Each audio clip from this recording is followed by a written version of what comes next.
Vivimos en un tiempo donde una buena frase puede volverse viral, incluso si es completamente falsa, donde las ideas se juzgan más por cómo suenan que por si son ciertas, y donde muchos cristianos tambalean en su fe no por falta de evidencia, sino por no saber cómo responder a una cita ingeniosa. Pero, ¿y si estuviéramos confundiendo retórica con verdad? ¿Y si lo que suena bien no siempre piensa bien? Hoy desenmascaramos algunas de las frases más populares en contra de la fe cristiana para mostrar por qué impactan inicialmente, pero también por qué no resisten al análisis. Así que prepárate, no todo lo que brilla es oro y no todo lo que suena convincente es verdad. Todo esto y más a continuación.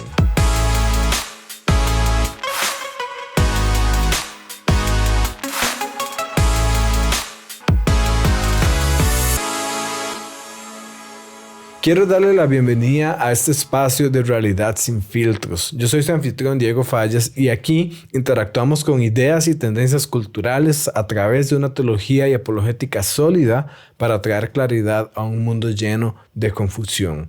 Y presta atención acá, que eso es muy importante. Y es que a todos nos ha pasado esto. Escuchamos una cita que hace un punto tan claro como la luz del mediodía y pensamos que acaban de mostrar que el cristianismo no tiene sentido, que acaban de mostrar la contradicción irremediable que demuestra que el cristianismo es absurdo. Muchos cristianos han quedado con dudas profundas que socavan su fe. Muchos han quedado con dudas profundas que no les permiten confiar y crecer en su fe, y algunos incluso han abandonado su fe por completo por razón y causa de esto. Pero quiero darte 2 secretos que te ayudarán la próxima vez que encuentres un ateo famoso diciendo algo que parece venir contra tu fe como un tren de carga en movimiento. La primera es que no deberías echar toda tu fe al traste solamente porque hay un punto de tensión en una cosa en particular. Especialmente si conoces tu fe y tienes otras razones para creer. Solamente porque encuentres un punto de tensión no significa que tengas que deshacer absolutamente todo. Del mismo modo que cuando ves una puerta en tu casa que esta no funciona, pues la solución no es derribar toda la casa, ¿verdad? Sino es buscas arreglar tu puerta. Y aquí es donde viene la importancia de conocer tu fe, lo que tú crees y por qué lo crees, que puedas tener un fundamento debajo tuyo que resista las embestidas de estos diferentes ataques.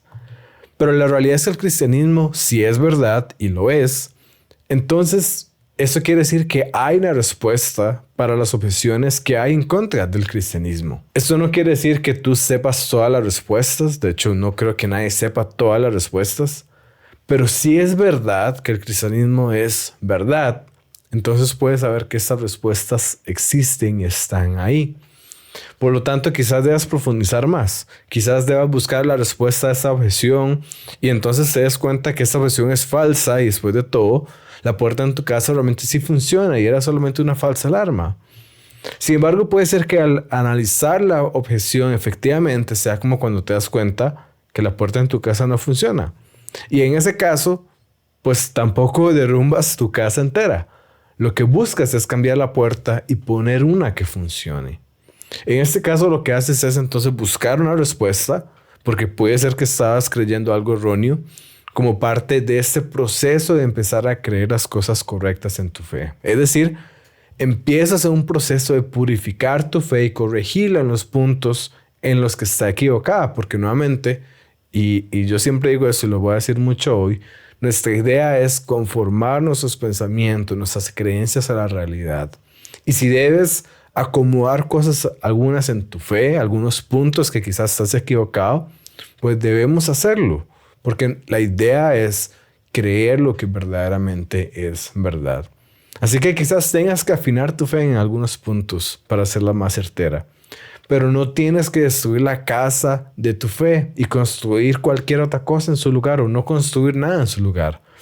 Después de todo, el cristianismo ha mostrado ser una casa que ha resistido durante 2 milenios los ataques de críticos en muchos sentidos y todavía sigue en pie y firme.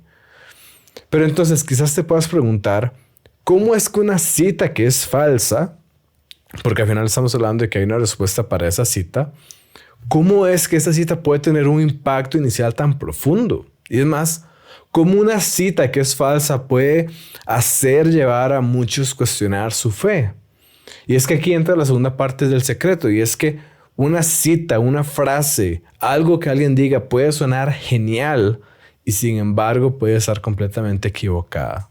Y ese es el problema, que confundimos la fuerza retórica con la solidez lógica.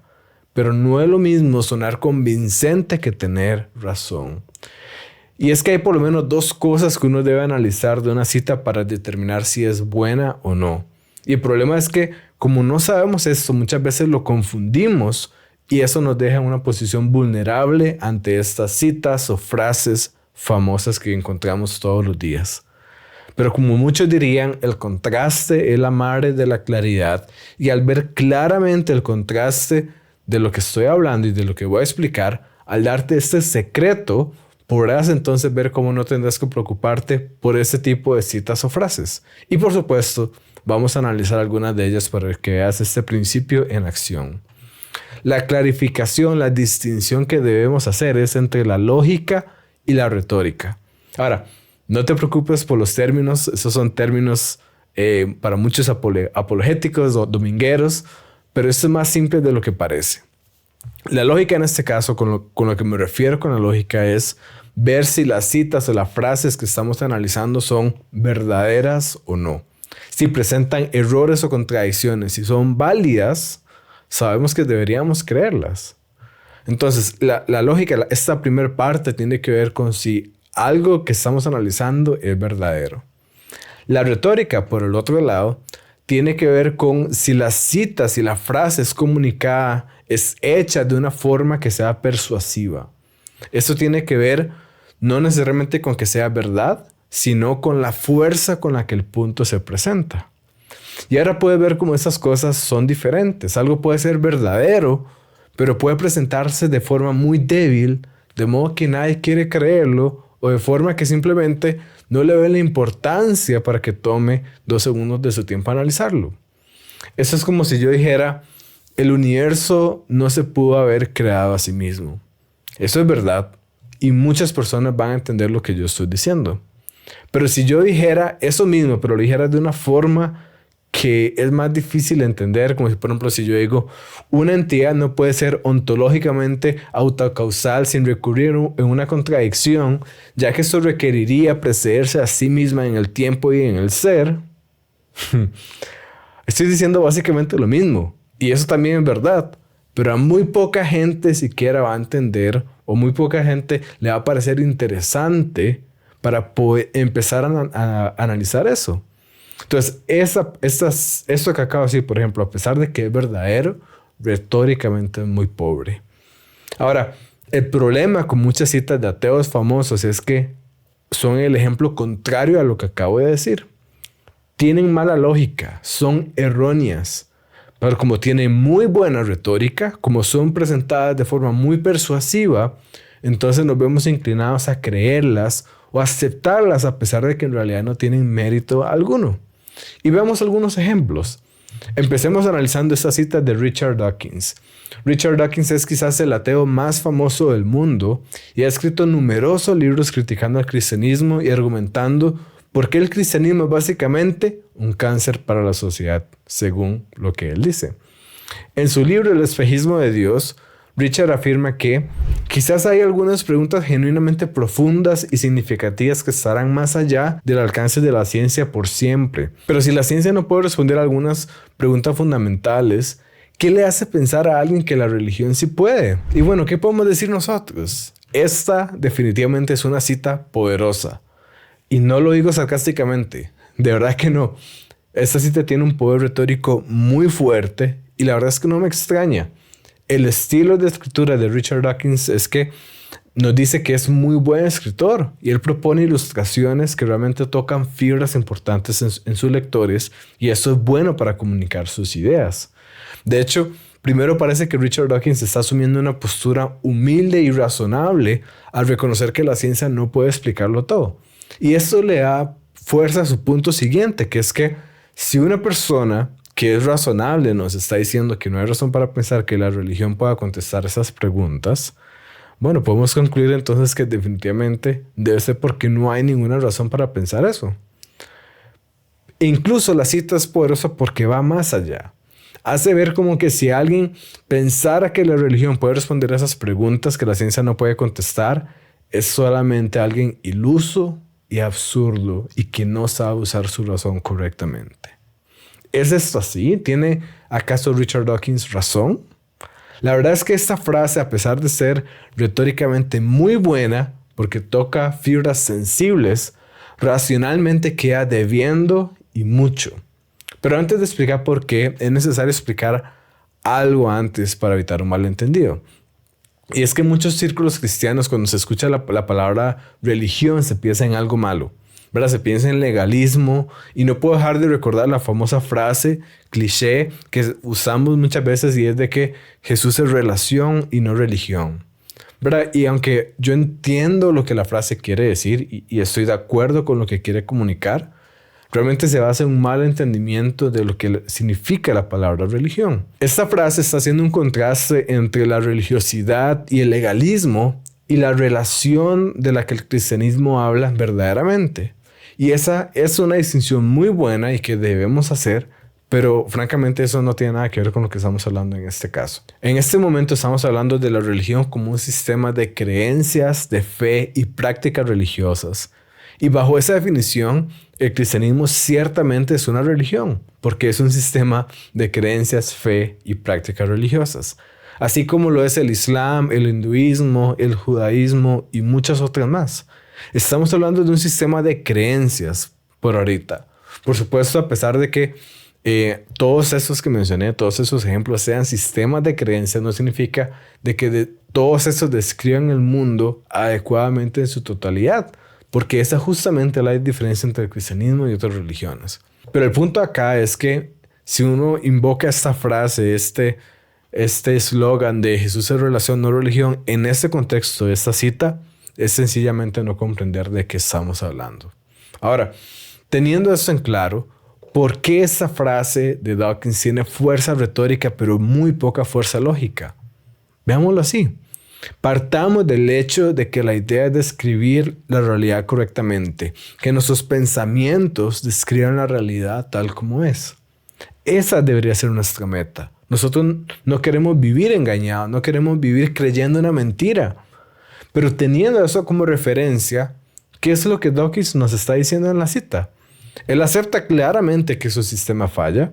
Él acepta que la ciencia no puede explicarlo todo. Él acepta que hay preguntas profundamente genuinas, significativas, que están más allá del alcance de la ciencia. Y en un podcast pasado, de hecho, estuve hablando de esto, por si alguien quiere ver algunas razones de por qué la ciencia no puede explicarlo todo. Hay por lo menos 5 categorías de cosas que las ciencias naturales no pueden explicar, como las verdades matemáticas, es decir, la matemática en sí, verdades metafísicas, como que hay otras mentes más allá de la mía, de que el universo no fue creado hace 5 minutos y tengo recuerdos implantados, verdades éticas o aquello que es bueno o bello, y hasta el método científico en sí mismo. No me voy a devolver a explicar todo esto porque nuevamente ya lo hice en un podcast pasado, de hecho hace 2 episodios. Pueden escuchar todas las razones ahí. Pero el punto aquí es que Richard Dawkins en este caso, en este punto particular, tiene razón. Hay cosas que la ciencia no puede explicar, y no es porque le hace falta más tiempo para desarrollarse, no es porque estamos en ese camino, es porque simplemente hay cosas que están más allá del campo de estudio de la ciencia. Pero entonces, dado que Richard Dawkins acepta que su sistema no es suficiente para explicar estas preguntas más profundas y significativas de la humanidad, ¿qué nos dice? ¿Cuál es la alternativa que él nos da? Bueno, la verdad es que no nos da ninguna alternativa. Solamente él se queja diciendo que la religión tampoco lo puede hacer. Eso no es ningún avance para explicar la realidad.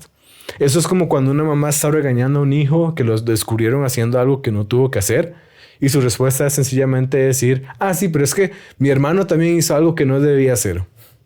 Eso es exactamente lo que Dawkins está haciendo. Eso no quita el hecho de que él mismo hizo algo que no debía hacer. Así que incluso si Richard Dawkins tiene razón en que no hay religión que pueda explicar la realidad, yo no creo eso, pero aunque eso fuera cierto, eso no significa de que él mismo haya avanzado en algo, en su proyecto, en su meta de explicar la realidad. Y esa es la poca sustancia que esta cita con gran retórica nos deja. La verdad es solo una queja de que dice yo no puedo explicar la realidad, pero pretendo solucionar eso al afirmar que la otra persona tampoco lo puede hacer. Y por si fuera poco, podemos tomar el reto que lanza Richard Dawkins y responderlo. Hay muchas razones para fundamentar por qué la religión, y aquí hablo específicamente del cristianismo, puede responder esas preguntas adecuadamente. Para empezar, describe el universo correctamente. Describe el universo como creado, como algo que existe, pero no debería existir necesariamente. Y por lo tanto concluye que el universo es nuevamente creado y la razón de su existencia se encuentra más allá del universo. Describe al ser humano correctamente. Vemos que el ser humano es capaz de los mejores bienes, pero también es capaz de los males más atroces. Y el cristianismo describe esa dualidad correctamente. Nos habla que somos creados a imagen de Dios y semejanza a Él, pero también nos describe que hemos pecado y que ocupamos redención. El cristianismo describe a las sociedades correctamente. Nos muestra que las personas que viven según la ética sexual de Jesús y son personas comprometidas con su fe y lo que Él enseña, no los que son nominales, no los que hablan de la boca para afuera nada más, sino aquellos que están genuinamente comprometidos con su fe. Ellos forman las sociedades que tienen las mejores estadísticas en todas las áreas, virtualmente hablando. Y para ilustrar esto, solamente responde esa pregunta. ¿Qué pasaría? ¿Sería el mundo mejor si todo el mundo viviera según la ética sexual de Jesús? ¿Sería el mundo mejor o peor? Creo que no hay duda de que sería un mundo mejor. No habría madres solteras, no habrían hijos con padres ausentes, no habría infidelidad. Tendríamos relaciones comprometidas y muchas cosas más. Así que el cristianismo describe nuestras vidas correctamente y provee los medios para alcanzar aquellas cosas que buscamos verdaderamente. Además también nos habla del mundo alrededor nuestro y nos provee el mejor fundamento para explorar el mundo y hacer ciencia, que nuevamente puedes volverte al podcast anterior para ver por qué digo esto. El cristianismo no es una fe ciega. Tiene fundamentos racionales, históricos, filosóficos. La resurrección de Jesús, por ejemplo, no es una sola creencia ciega, sino un evento que puede investigarse históricamente. Y si es verdadera, y lo es, entonces significa que Jesús tiene la autoridad para hablar de la vida, de la muerte, de lo que está más allá, de quiénes somos nosotros como seres humanos y un montón de cosas más. Y Dios existe, por lo tanto, también este creador personal, inteligente y bueno existe. Y entonces podemos saber de que Él nos puede decir por qué estamos acá. Responde la pregunta al propósito. Puede decir que Él nos puede revelar lo que está bien y lo que está mal, no solamente lo que funciona o no, y eso responde la pregunta de moralidad. Puede explicarnos el sentido del sufrimiento, de la muerte, y darnos una esperanza firme más allá de esta vida, y muchas cosas más, pero creo que con esto ya el punto queda claro. No solamente Dawkins afirma que otro sistema falla en lo mismo que su sistema falla, pretendiendo que esto es un gran avance en el proyecto de explicar la realidad, sino que en realidad está equivocado y la religión cumple, el cristianismo en particular, cumple justamente en el punto en que su propio sistema falla. Vemos que a pesar de ser retóricamente poderoso, le falta sustancia y bastante al argumento. Y esto es porque realmente la cita no interactúa con la evidencia, sino solamente está dirigida a denigrar y ridiculizar. Como dicen por ahí, cuando los argumentos acaban, los insultos comienzan. Esta es una cita emocionalmente poderosa, pero intelectualmente le falta mucho. ¿Te has topado con frases impactantes en contra de tu fe que te dejaron en shock y sin respuesta? La solución no es callar, es prepararte. Por eso armé una lista de libros sobre apologética, lógica y fe cristiana que te ayudarán a detectar errores disfrazados de sabiduría. Entra a diegofallas.com/recomendados y encontrá títulos ordenados por tema y elegí con confianza. sin tener que navegar entre blogs aleatorios o consejos de inteligencia artificial con la teología de Mark Zuckerberg. No dejes ataques sin respuesta y ve a diegofallas.com, barra inclinado recomendados. ¿Es acaso esta la única cita que podemos usar como ejemplo? La respuesta claramente es que no. Sam Harris, un ateo muy famoso que es parte del grupo conocido como los 4 jinetes del nuevo ateísmo, junto a Richard Dawkins, Christopher Hitchens y Daniel Dennett, él, en otra cita que es retóricamente muy buena, Sam Harris afirmó que tenemos nombres para las personas que tienen muchas creencias para las cuales no existe una justificación racional. Cuando sus creencias son extremadamente comunes, las llamamos religiosas. De lo contrario, es probable que se las tilde de locas, psicóticas o delirantes. Al César lo que es del César. Esta cita también tiene un poder retórico muy alto. Estoy seguro de que a los cristianos les mueve las entrañas y tienen que recordar el amor de Jesús, o a algunos les hace dudar de su fe.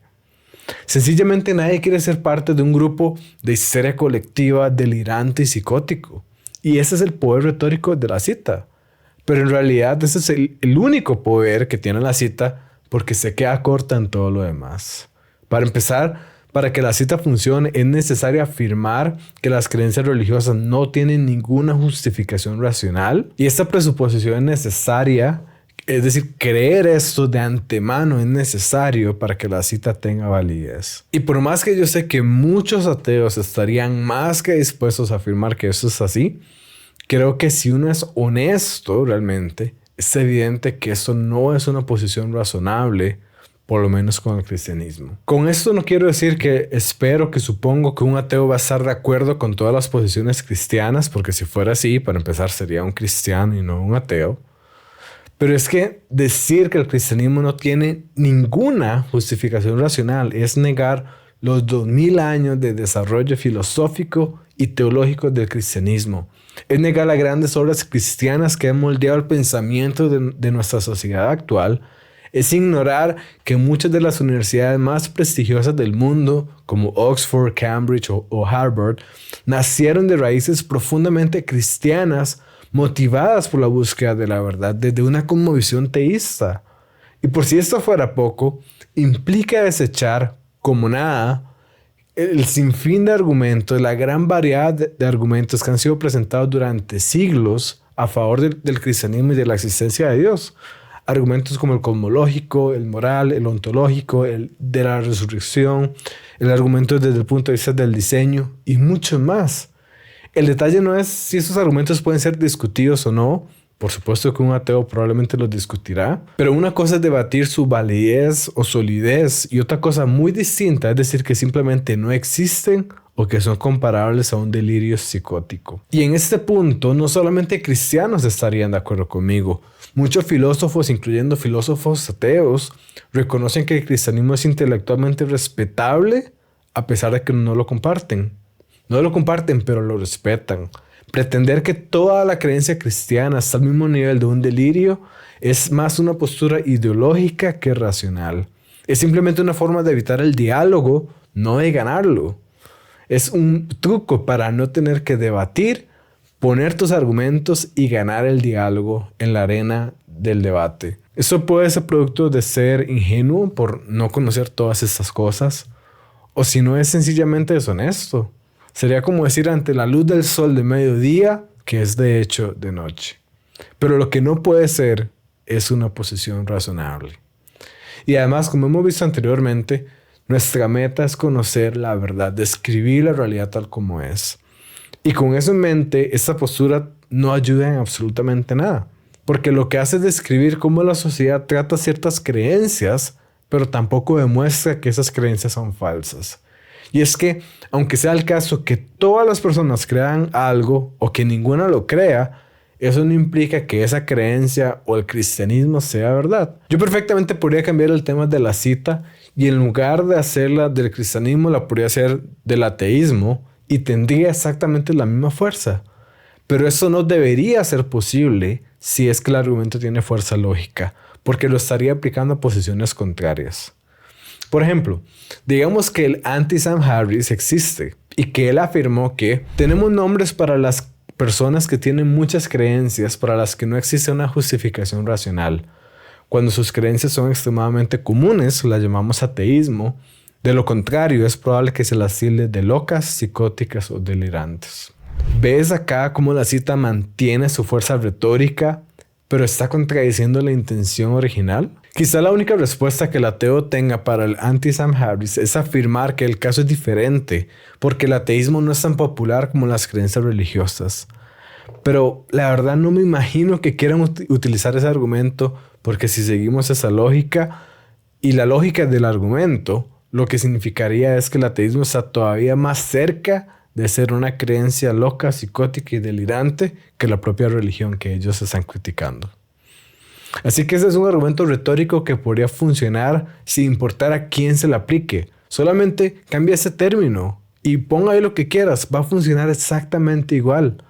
Y eso muestra que la cita no se basa en razones sólidas, sino en un simple efecto emocional y superficial. Y que una vez que esto se expone, la fuerza retórica se pierde por completo. Pero la historia no termina con estos dos jinetes del nuevo ateísmo. Hay muchas otras figuras que nos han dado el ejemplo de citas con fuerza retórica, pero con poca sustancia. Veamos esa cita por Ricky Gervais. Él es un comediante y actor muy famoso y él publicó esto en X. Él dijo: hasta ahora han habido casi 3000 dioses, pero solo el tuyo existe realmente. Los demás son tonterías inventadas, pero el tuyo no.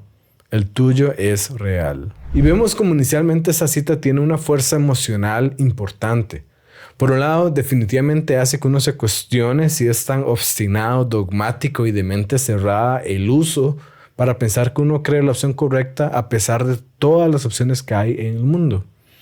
Algunos incluso podrían pensar que sería mejor adoptar la postura de superioridad moral de Ricky y ver las cosas desde una perspectiva más amplia. Pero esta cita, ¿acaso puede ofrecer algo más que ese impacto emocional? La respuesta es que no. Para empezar, cada creencia en el mundo afirma tener la razón y que los que la contradicen están equivocados. Incluso los que sostienen que deberíamos aceptar todas las creencias como igualmente válidas, piensan que aquellos que rechazan ese principio están equivocados y que aquellos que no sostienen que deberíamos aceptar todas las creencias están equivocados. Eso es lo que ellos piensan también. El problema no es si uno es de mente cerrada o mente abierta. El problema es no entender la naturaleza de la verdad. Y es que la verdad es exclusiva. Todo lo opuesto a la verdad es falso. 2 más 2 es igual a 4 y cualquier otra respuesta está equivocada. No es porque los maestros de matemáticas sean intolerantes o disfruten ponerle malas notas a sus estudiantes, aunque puede ser el caso. Es simple y sencillamente porque esa es la naturaleza de la verdad. Por esa misma razón es que no es intolerante decir que Jesús es el único camino a Dios. Es que si eso es verdad, no es de sorprender que las demás opciones no lleven a Dios, porque la verdad por naturaleza propia es exclusivista. Eso sería como quejarse de que 2 más 2 no es igual a 3 o no es igual a 5 o no es igual a cualquier otra cosa. Así que el hecho de que uno piense que Dios existe y que los otros dioses no significa que sea uno de mente cerrada. Es producto de que uno considera de que en ese punto uno está afirmando algo verdadero y es la existencia de Dios. Y no solo esto, la superioridad moral que muestra esa postura es infundada y queda demostrada de que la idea de que esto te ofrece una perspectiva más amplia es una mera ilusión. Por ejemplo, yo perfectamente podría hacer una cita para Ricky con exactamente la misma idea. Yo le podría decir: Ricky, sí, hasta ahora han habido casi 3000 creencias distintas, pero solo la tuya es correcta. Sí, las demás son tonterías inventadas, pero la tuya no. La tuya es verdadera. Y de la misma manera en que Ricky quería hacer ver a los religiosos como orgullosos y de mente cerrada, ahora él quedaría como orgulloso y de mente cerrada. Así que el punto acá no es rebajar al mismo nivel que él o hacer lo mismo que nos hacen a nosotros. El punto es mostrar cómo la cita no tiene un fundamento más allá de un truco retórico y emocional, y por eso se puede usar para cualquiera de los dos lados. Y por si esto fuera poco, esta idea asume varias ideas incorrectas. Primero, asume que todas las creencias tienen la misma validez o que ninguna creencia tiene alguna validez, y esto es sencillamente falso. Veamos el caso justamente con el cristianismo. El cristianismo descansa, se fundamenta en un hecho histórico, la resurrección de Jesús. Y la resurrección de Jesús requiere que Jesús verdaderamente existiera en la historia y en el tiempo. No se puede decir jamás de que el cristianismo, que tiene componentes históricos y verificables, que esto tiene la misma validez que otras creencias que son totalmente desapegadas de la historia y de la realidad en sí, que son sencillamente una idea que la gente se formó y ya. Eso sería sencillamente un error. Tratar a todas las creencias como iguales es un error. Y sin mencionar que si esto fuera así, la propia creencia de Ricky sería igual a todas las otras. Pero la segunda cosa que asume esa teoría es más impresionante. Esa cita asume de que hay muchas opciones y que por lo tanto no se puede saber cuál es la verdad. Y esto es sencillamente falso. Esto es como decir que al buscar cuál era la contraseña de una cuenta que está buscando, el mero hecho de que hay muchas opciones posibles de contraseña significa que no podemos saber cuál es la correcta. Y es que lo mismo pasa con las creencias. El hecho de que haya muchas opciones no quiere decir que no podamos saber cuál es la correcta. El secreto está en que aunque hay muchas creencias, podemos agruparlas en categorías de acuerdo con sus afirmaciones centrales y esto es mucho más manejable. Podemos hablar de el panteísmo que afirma que Dios y el universo, Dios y lo creado son exactamente lo mismo, o el panenteísmo que es que el universo y lo creado está dentro de Dios. Podemos hablar de un grupo de creencias de este lado. Podemos hablar del teísmo, que nos habla de que Dios creó algo totalmente distinto a sí mismo. Podemos hablar del deísmo, que nos dice que Dios creó, pero ya no interactúa más en el mundo, que lo dejó a su suerte, por así decirlo. Podemos hablar del agnosticismo, que nos dice que no sabemos si Dios existe, o incluso algunos dicen que no podemos saber si Dios existe. Podemos hablar del ateísmo, que niega la existencia de algún Dios. Y podemos hablar del politeísmo, que afirma que hay muchos dioses. En estos grupos podemos categorizar las religiones que hay en el mundo, esta diversa cantidad de opciones, y las podemos estudiar de una forma mucho más manejable. Y no solo esto, una vez que concluimos que Dios existe, podemos concluir que el teísmo es cierto y que todas las demás otras categorías de las que hablé son falsas, porque ninguna de esas otras categorías tiene espacio para la creencia de que Dios existe y que Él creó el mundo, aparte de que hay una diferencia entre Dios y lo que Él creó. Por lo tanto, podemos concluir nuevamente que todas esas demás categorías y todas esas demás opciones de religiones o creencias son falsas. Y nos quedamos con solamente las religiones teístas, que son 3, que son el Islam, el judaísmo y el cristianismo. ¿Y cuál de esas es verdadera? Se define sobre la resurrección de Jesús. El Islam dice que Jesús ni siquiera murió en la cruz. El judaísmo dice que Jesús murió en la cruz, pero no resucitó porque era un falso profeta. Y el cristianismo dice que Jesús murió y resucitó de la cruz. Así que al confirmar después la resurrección de Jesús, podemos saber que el cristianismo es la opción correcta en medio de todas las demás que habían. Así que cualquier cosa que creas va a ser exclusivista porque vas a creer que los demás están equivocados, aunque sea en algún punto en particular. El punto, recuerda bien, es asegurarte de que lo que tú crees es verdadero, y para eso, francamente, ocupa más que una frase retóricamente impactante. Muchas frases contra la fe suenan brillantes, pero no lo son. Si quieres dejar de caer en trampas retóricas y empezar a pensar con claridad bíblica, este minicurso gratuito es para vos. Aprende a estudiar la Biblia con herramientas prácticas para que tus respuestas no sean superficiales, sino sólidas. Solamente entra a diegofallas.com/curso y empezá hoy. Tu fe necesita más que frases inspiracionales de Instagram.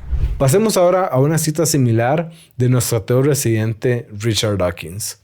Richard Dawkins afirmó que ninguno de nosotros siente la obligación de refutar ninguna de las millones de cosas absurdas que una imaginación fértil o chistosa puede inventar. Me parece una estrategia divertida cuando me preguntan si soy ateo, señalar que quien pregunta también es ateo si piensa en Zeus, Apolo, Amon-Ra, Mitra, Baal, Thor Wotan, el becerro de oro y el monstruo del espagueti volador.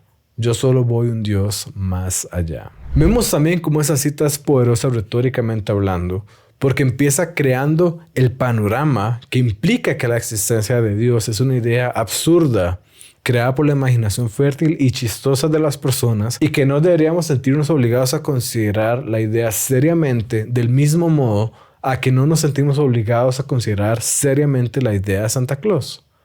Si esto no genera una reacción emocional, pocas cosas lo harán. Y además, la cita tiene el elemento de que hace parecer ver como que no hay una diferencia tan grande entre el creyente en Dios y el ateo en cuanto a sus creencias. Dawkins pareciera decir que los creyentes en Dios están de acuerdo con él básicamente en todo, menos en una cosa, y que esa cosa tal vez no sea tan importante después de todo. Sin embargo, esta cita tiene poca fuerza sin contar este impacto emocional que es lo que puede generar al principio. Primero, es importante clarificar que Dios, el Dios verdadero de la Biblia y el cristianismo, no es igual a todos esos otros dioses, y que la creencia en Dios no es comparable ni está fundamentada de la misma manera. Cuando hablamos del Dios de la Biblia, hablamos del creador de todo lo que existe aparte de él, un ser infinito en poder, conocimiento y toda perfección. Los otros dioses, como por ejemplo los dioses romanos o los egipcios, eran finitos, imperfectos y tenían límites muy definidos. Simplemente es un error agruparlos en una misma categoría. Y por otro lado, como hemos visto otras veces, el cristianismo tiene a sus espaldas 2000 años de historia y de desarrollo filosófico y teológico del más alto nivel. Y por otro lado, como hemos visto otras veces, el cristianismo tiene en sus espaldas 2000 años de historia y de desarrollo filosófico y teológico del más alto nivel. Por ejemplo, el monstruo del espagueti volador es algo simplemente usado para hacer burlas y sátiras de la religión. Poner ambas cosas en el mismo nivel no es solamente una generalización absurda, sino que es el tipo de error que si uno lo comete en una institución académica responsable y de prestigio, sería algo sencillamente imperdonable. Por lo cual me decepciona un poco que venga de las credenciales de alguien como Dawkins. Como si esto fuera poco, también es incorrecto en cuanto a lo que significa el ser ateo. El ser ateo no significa la negación de una creencia. Sería absurdo decir que yo soy ateo con respecto a que la tierra es cuadrada. Y eso no tiene sentido, como no tiene sentido decir que yo soy ateo respecto a la existencia de un Dios, pero no respecto a la de otro. Y a pesar de que muchos actualmente quieran cambiar la definición de lo que ser un ateo significa, eso en realidad significa que la persona afirma que no existe ningún Dios. Pero si yo niego la existencia de unos dioses, pero afirmo la existencia de Dios, del Dios de la Biblia, yo no soy ateo del todo. Eso es una equivocación de términos, al igual como si yo estuviera diciendo de que alguien que crea en el hinduismo y que sostiene la existencia de miles de dioses es ateo solamente porque no afirma el Dios cristiano. No tiene sentido. Pero el error principal de la cita es otro y es más importante que todo eso que hemos visto. Y es que Dawkins habla de solamente negar la existencia de un Dios más. Y lo dice tan a la ligera como si estuviéramos hablando de correr nada más 10 metros más en una carrera de 5 kilómetros. Como si estuviera hablando de nada más voy a correr esto un pasito más allá. Como si fuera algo de sencillamente llevar el asunto un poco más allá de lo que el resto de las personas lo lleva constantemente. Pero es que esto va en contra de la idea de verdaderamente descubrir cómo funciona la realidad, de que nuestros pensamientos describan la verdad como es, de que si es efectivamente verdad que existe Dios, yo debería creerlo, y que si es efectivamente verdad que no existe Dios, entonces yo no debería creer que Dios existe. Pareciera entonces que Dawkins no está buscando esto y que más bien piensa que la virtud máxima o que la meta racional que deberíamos tener es sencillamente creer en la menor cantidad de dioses posibles. Y esto no es así. ¿Qué pasa si buscando creer en la menor cantidad de dioses posibles, dejas de creer en el que efectivamente existe, en el que sí deberías creer?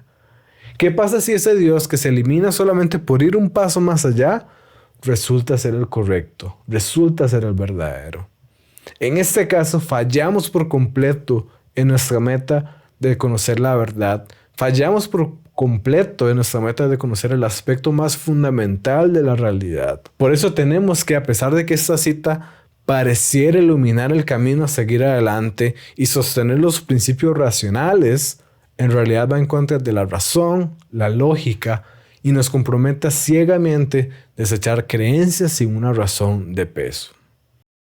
Así que bueno, terminamos este recorrido por citas poderosas, retóricamente hablando, pero débiles en sustancias, con esta cita. Una cita muy corta atribuida a Bill Maher, quien es un comediante y comentarista político muy famoso, afirma que, seamos sinceros, Dios tiene un gran problema de ego, porque siempre tenemos que adorarlo. Y es que al hablar de eso me recuerda cómo una cita corta puede causar un gran impacto. Muchas veces se dice que se puede ocupar varias horas para responder una pregunta que se hizo en un par de segundos. Ahora, no voy a ocupar varias horas para contestar eso, pero ciertamente podemos ver cómo esta cita puede impresionar a la persona que no está preparada. Para empezar, nadie quiere creer en un Dios con problemas de ego. De hecho, nadie quiere creer en un Dios con problemas del todo, porque entonces no sería tan diferente a nosotros, no sería Dios y no valdría la pena creer en Él. Pero además, el hecho de que sean específicamente problemas de ego nos hace no querer relacionarnos con Él. Después de todo, ¿quién querría estar cerca de un ser todopoderoso con problemas de ego? ¿Será entonces que esto que parece tan básico para el cristianismo como lo es la adoración a Dios, es algo que no tiene sentido en absoluto? ¿Será que fuimos engañados al pensar que Dios es bueno y realmente solo estamos ante un narcisista cósmico? Bueno, en realidad esto no es así. Alguien ególatra es alguien que tiene un concepto y una afección hacia sí mismo que es totalmente desproporcionado. Y si yo pienso y si yo me considero más de lo que yo soy, especialmente si lo hago a expensas de los demás, correctamente se podría afirmar que yo soy un ególatra. Pero eso es porque yo soy infinito y tengo limitaciones. ¿Qué pasa con Dios? Él es eterno, trascendente en su ser, no necesita nada fuera de sí mismo para mantener y sostener su existencia. En otras palabras, Él es infinito. Eso significa que es literalmente imposible que Dios tenga un concepto de sí mismo más alto que el que debería tener, porque Dios, si se considera, o más bien al considerarse infinito, eterno y perfecto, esta consideración es solamente correcta y apropiada, porque eso es precisamente lo que es Dios. Dios es el ser que merece toda adoración porque Él es el ser infinito. Si Dios piensa esto de sí mismo, no es porque sea ególatra, es porque sencillamente Dios es realista. Pero aún en todo esto, Dios no nos manda a adorarlo porque Él lo necesite. Déjame ser muy claro en esto. Dios no nos necesita a nosotros. Dios sigue siendo el mismo ser infinito, perfecto, subsistente en su ser, independientemente de lo que nosotros hagamos. Independientemente de que le rindamos la adoración que es debida a Él o que no. Dios no ocupa nuestro reconocimiento, no tiene problemas de inseguridad ni ocupa nuestra validación. Por favor, estamos hablando de un ser infinito y perfecto. Así que Dios no nos manda a adorarlo porque Él lo necesita, nos manda a adorarlo porque nosotros lo necesitamos. En la adoración nosotros mismos reconocemos quién es Dios, quiénes somos nosotros, y eso nos ayuda a profundizar nuestra relación con Él y al darnos cuenta de la verdadera dimensión de nuestra dependencia de Él. La adoración no hace que Dios tenga un concepto desproporcionado de sí mismo, pero sí hace que nosotros tengamos un concepto apropiado de nosotros mismos, no sea que pensemos más de nosotros de lo que realmente somos. Dios sabe que por naturaleza nosotros valoramos y adoramos cosas. Quizás no adoremos a Dios, pero si ese no es el caso, vamos a adorar el dinero, la fama, el poder, alguna causa en particular, el sexo, un grupo otra persona o incluso nosotros mismos, por nombrar algunas de las tantas opciones. La pregunta no es si vamos a adorar algo o no, porque todos adoramos algo. La pregunta es si estamos adorando lo que deberíamos adorar. Y solamente Dios tiene derecho a ocupar ese lugar porque nuevamente Él es el ser infinito y perfecto.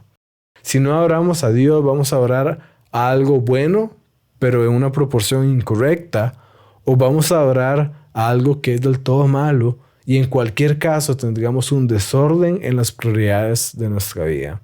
Dios sabe claramente que no hay nada en toda la creación que nos pueda dar lo que realmente necesitamos, porque fuimos creados con el propósito último de tener una relación con Dios, el ser infinito y perfecto. Incluso a pesar de todo esto, vemos que Dios no se centra nada más en sí mismo. Dios no tenía que crearnos, pero aún así eligió crearnos. Dios sabía que íbamos a fallar, pero aún así decide que literalmente valimos la pena y nos ofrece el camino para redimirnos. Dios muestra su amor sacrificial con nosotros en cómo Jesús vino y murió en la cruz por nuestro lugar para que nosotros pudiéramos tener una nueva relación con Dios. Así que Dios no es ególatra. Tiene el concepto apropiado de sí mismo porque es realista en que Él es infinito, perfecto y creador de todas las cosas. Y aún así, Él muestra su amor desinteresado en cada uno de nosotros. Es cierto que pueden haber dioses con problemas de ego en otras religiones, pero definitivamente el Dios cristiano no es así. Con todo esto que he comentado hasta ahorita, quiero hacer esta aclaración. Acabamos de ver varias frases que son retóricamente fuertes, pero lógicamente deficientes. Pero eso no quiere decir que la retórica sea mala en sí misma. Es más, nosotros como cristianos deberíamos buscar comunicar nuestras ideas con buena retórica, comunicarlas de forma convincente, llamativa y que hagan un impacto importante en las otras personas. Y lamentablemente veo que muchas veces falta esto. Y es que si queremos ser buenos comunicadores, aparte de tener las respuestas correctas, debemos transmitirlas correctamente también. Ambas cosas son necesarias. La retórica hará que alguien se detenga y te escuche, y el fundamento, la sustancia de lo que dices es lo que provocará que las personas se mantengan firmes en la verdad. Ya vimos que hay muchas ideas actualmente que suenan bien, pero no resisten una revisión intelectual. Pueden tener un impacto emocional importante, pero no pueden tener mucho más que eso. La próxima vez que escuches una cita impactante en contra de tu fe, pregúntate, ¿es verdad o solo suena bien? Y te reto a utilizar las herramientas que vimos en este episodio para ir más allá de la cortina de la retórica y analizar el argumento por sus propios méritos. No tengan miedo de citas o preguntas difíciles, porque el cristianismo las puede enfrentar y salir victorioso, así como lo ha hecho durante 2 milenios. La verdad es que cualquiera puede tirar una frase contra tu fe con buena retórica, pero sin buena lógica. Por eso en todas mis plataformas desarmo ideas que suenan bien, pero no se sostienen, y te doy recursos para responder con claridad. Seguí @ Soy Diego Fallas en YouTube, Instagram, Facebook, X y TikTok, y también puedes escuchar el podcast de Realidad Sin Filtros en Spotify y Apple Podcasts. ¿Preferir recibir el contenido directo en tu WhatsApp? Súmate al grupo, entra a diegofallas.com/grupo y listo. Y bueno, antes de terminar, hay algo que no podía dejar pasar. Hace poco un científico surcoreano que ostenta el coeficiente intelectual más alto jamás registrado se hizo viral en todo el mundo tras afirmar públicamente su fe cristiana en las redes sociales. Jong-Hoon Kim, aunque de fijo estoy seguro que estoy pronunciando mal su nombre, compartió un mensaje en X que decía: como poseedor del coeficiente intelectual más alto del mundo, creo que Jesucristo es Dios, el camino, la verdad y la vida. Como era de esperar, la publicación ganó rápidamente impulso y acumuló 14 millones de vistas y más de 250,000 me gusta en 2 días únicamente. Yo me puse a ver un poco el perfil de él y si le soy sincero, fue algo perturbante. Él tenía ese post acerca del cristianismo, pero los anteriores básicamente eran como 1000 posts solamente diciendo cómo Elon Musk es la mejor persona del mundo y cómo prácticamente si Elon Musk fuera el estándar de lo que un ser humano debería ser. Y sin necesidad de entrar en la política, me parece un poco forzado, pero más allá de eso, simplemente raro que una persona le dedique tantos posts a otra persona así como si fuera la mejor del mundo. Pero aún así, muchos cristianos celebraron eso como una reivindicación de su fe. Y sin embargo, si uno fuera a afirmar que debido a que la persona con el coeficiente intelectual más alto es cristiana, el cristianismo es verdadero, eso sería incorrecto. Esta persona, por más inteligente que sea, no es infalible, y las personas más inteligentes pueden estar terriblemente equivocadas. Y como a mí este es el caso, ese tema con Elon Musk me parece creep, me parece raro, me parece, no sé, dudoso. Afortunadamente, no ocupamos de ese tipo de cosas para que el cristianismo tenga validez. Tenemos de nuestro lado argumentos sólidos, evidencia histórica y coherencia filosófica. La fe cristiana no se sostiene por la autoridad de figuras famosas o intelectualmente brillantes, sino por el peso de la realidad misma, por el hecho de que Dios existe, por el hecho de que Jesús vivió, murió y resucitó, por el hecho de que el cristianismo es una fe histórica y que eso produce una visión de mundo que le da sentido a lo que somos, al bien, al mal, al amor, sufrimiento, la esperanza y a muchas cosas más. No es en vano que el cristianismo ha permanecido firme por más de 2 milenios. El problema es que muchas veces no conocemos a profundidad nuestra fe y pensamos que es algo frágil que ocupa cualquier ayuda, aunque no sea válida, que le podemos dar para mantenerse en pie. Como si fuera un castillo de naipes que si le cae un poquito de viento, si le cae algo, se va a desmoronar por completo. Pero el cristianismo no es así. Es una esperanza, sí, pero es una esperanza firme que está fundamentada en la verdad.